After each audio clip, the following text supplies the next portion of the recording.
Donc on n'est pas exclusif, on pourrait faire des choses ensemble, pour être correct, je profite. Et on l'a fait. Aujourd'hui, on a fait 5 investissements comme ça.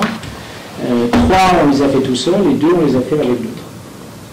Avec fonds d'amorçage, business angel, capital risqueur normal. Donc voilà, donc ça marche. Et donc là, avec ça, on débarque. Et évidemment, et donc je poursuis la métaphore sur le débarquement, on ne sait pas quand on débarque, et ça, on peut faire tous les plans qu'on veut, et la réalité le démontre, on ne sait pas si on débarque à Omaha Beach ou à Utah Beach. Et comme on ne sait pas vraiment, et donc on s'aperçoit à ce moment-là que le taux de mortalité n'est pas tout à fait le même selon la plage dans laquelle on a débarqué.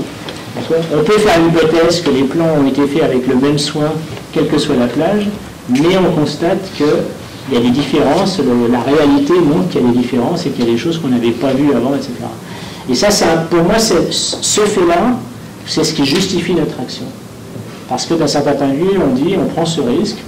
Si on attend que les gens aient déjà débarqué pour leur mettre de l'argent, quelque part, on ne les aide pas à débarquer, donc on prend vraiment ce risque. Alors ça, c'est le côté, j'ai parlé d'argent, évidemment.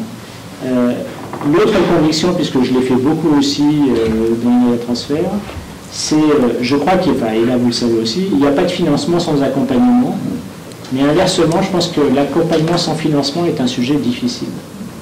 Parce que être toujours en force de conviction, c'est bien, mais c'est usant.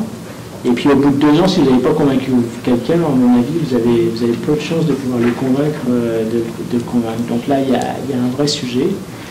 Et donc évidemment, nous, on est attentifs. Alors, comme vous voyez, il y a déjà ce travail d'éco-design, donc on est un cofondateur actif, on design le projet de l'entreprise avec les personnes. Je veux dire, on ne décide pas à leur place, mais on veut que notre voix soit entendue. Donc ça, c'est un point. Et puis, évidemment, on a quelques trucs un peu classiques, donc qui tournent autour des personnes. J'en donne quelques-uns et je m'arrêterai là, je répondrai à vos questions.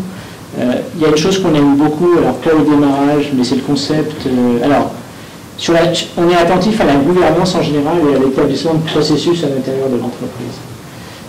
Pour nous, même s'il n'y a pas de clients, même si on est juste en pure période de prospective, de rencontrer les gens, commencer à avoir un petit CRM, même bas de gamme, même bon marché, même en open source, comme ça existe, surtout en open source d'ailleurs. C'est-à-dire ne pas faire tout dans le tableau Excel sous prétexte qu'on n'a que 3 dossiers, que par conséquent, ou même rien, parce que de toute façon il y a que 3 clés, il y a 3 contacts, donc tout tient à la tête. Donc ça fait partie des choses importantes. Donc commencer à faire rentrer un certain nombre de processus, donc CRM c'est également un exemple, c'est-à-dire c'est attirer les gens sur le fait que assez vite la notion de cycle de vente est hyper importante et que plus tôt on a des informations statistiques sur le sujet ou historiques sur le sujet, et mieux on se porte. La gouvernance est un point important. Donc on a une petite préférence pour entre l'éternel débat entre SA et SAS. SAS a évidemment des avantages de souplesse. Le problème, c'est qu'on a les inconvénients de la souplesse. Donc nous, on voit assez arriver des gens qui nous proposent une SAS où le président est nommé à vie. Et donc ça, on leur dit que c'est comme dans la vraie vie, les présidents à vie, c'est pas comme ça que ça se passe. D'ailleurs, ça finit toujours mal. Les présidents à vie, il y en a peu qui meurent dans leur lit. Donc on essaie de leur rappeler, de les ramener au bon sens de ce qu'est la gouvernance et de leur donner l'importance du rôle de cette gouvernance. Donc on a une petite préférence pour les SA classiques à conseil d'administration, mais on n'est pas non plus doctrinaire sur le sujet. Sur les SA à conseil d'administration, ou même les SAS dans lesquels on émule un conseil d'administration, puisque c'est possible de le faire, moi je plaide toujours, mais avec un succès présent de 0, donc je contacte. Et ça, c'est un truc dur, mais qui est culturellement intéressant, c'est de dissocier la fonction de ce que nous on appelle PDG ou CEO, de chairman du board. Pour moi, c'est une erreur majeure que la personne qui est la plus impliquée dans la société soit aussi la personne qui préside les débats du conseil. Ça nuit à la richesse du conseil. C'est un sujet compliqué, parce que si on dit il sera président et toi DG, alors les gens ils pensent qu'ils sont rabaissés vers le bas. Donc je connais des collègues, ils ont des solutions, des cartes de visite, il y a écrit Chairman of the Board et CEO, donc c'est pas écrit en français, donc c'est toujours un sujet.